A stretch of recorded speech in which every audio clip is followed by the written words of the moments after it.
একদিকে দেশ জুড়ে খুশির খবর, অন্যদিকে উচ্চ মাধ্যমিকে মেধা তালিকার বিচারে নবম স্থান অধিকার করলেন অশোকনগর বয়েজ সেকেন্ডারি স্কুলের ছাত্র তনয় টিকাদার।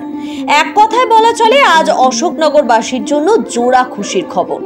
অশোকনগর শব্দালপুর এলাকার বাসিন্দা মেধাবী ছাত্র তনয়ের প্রাপ্ত নম্বর 489।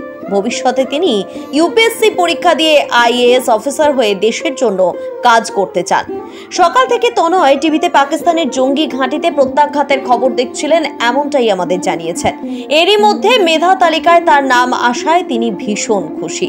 ভালোই লাগছে, আসলে মাধ্যমিকের পর আবার উচ্চ মাধ্যমিকে হয়েছি, এতটা আশা করিনি, কিন্তু ভালোই লাগছে। মাধ্যমিকে কত স্থান পেয়েছিল, এবার কত?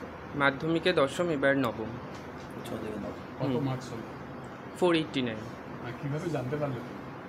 প্রথমে তো আমাকে বাবা বলেছিল, তারপর আমার ইংরাজি গৃহশিক্ষক ফোন করেছিলেন। কজন শিক্ষক ছিল কতক্ষণ পড়াশোনা করতে? আমার মোট 6 জন গৃহশিক্ষক ছিল, আর পড়াশুনো 7 থেকে 8 ঘন্টা, সেরকমভাবে হিসাব করে করব। কোন স্কুলে পড়তে? Ashoknagar boys secondary school. আর পড়াশোনা ছাড়া আর কি করতে, মানে কি ভালো লাগে? গল্পের বই পড়া, সিনেমা দেখা। সিনেমা দেখতে? খেলাধুলো কোনো? না, খেলাধুলো সেরকম। ভবিষ্যতে কি ইচ্ছা আছে? ভবিষ্যতে ইউপিএসসি সিএসসি দিয়ে আইএএস অফিসার। IAS officer. আজকের দিনে এমন দিন রেজাল্ট বেরিয়েছে, সেদিনই পাকিস্তানে হামলা চালিয়েছে দেশ, শত্রুকে জবাব দিয়েছে। কি বলবে তুমি?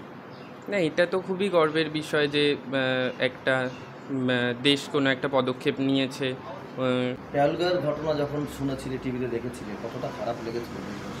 ঘটনাটা তো খুবই মর্মান্তিক যে এতজন পর্যটককে ধর্ম জেনে তারপর তাদেরকে হত্যা করা হলো। এটা তো খুবই একটা মানে মর্মান্তিক ঘটনা। ভেবেছিলে ভারত প্রত্যাঘাত করবে? হ্যাঁ, ভেবেছিলাম। আজকে করলো অবশেষে, এবং তোমার রেজাল্ট বেরোলো, এবং আজকে ভোরেই এই ঘটনাটা।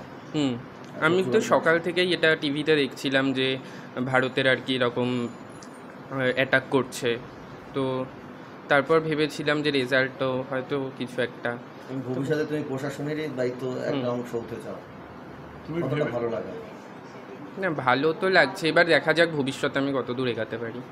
তনয়ের বাবা অভিজিৎ টিকাদার কুটিয়ালির ব্যবসা করেন, মা প্রীতিকা দেবী সাধারণ একজন গৃহিণী। পাশাপাশি এটাও বলে রাখি, তনয় মাধ্যমিক পরীক্ষার রেজাল্টের ক্ষেত্রে মেধা তালিকার বিচারে দশম হয়েছিলেন, আর এবার উচ্চ মাধ্যমিকে নবম স্থান অধিকার করেছেন।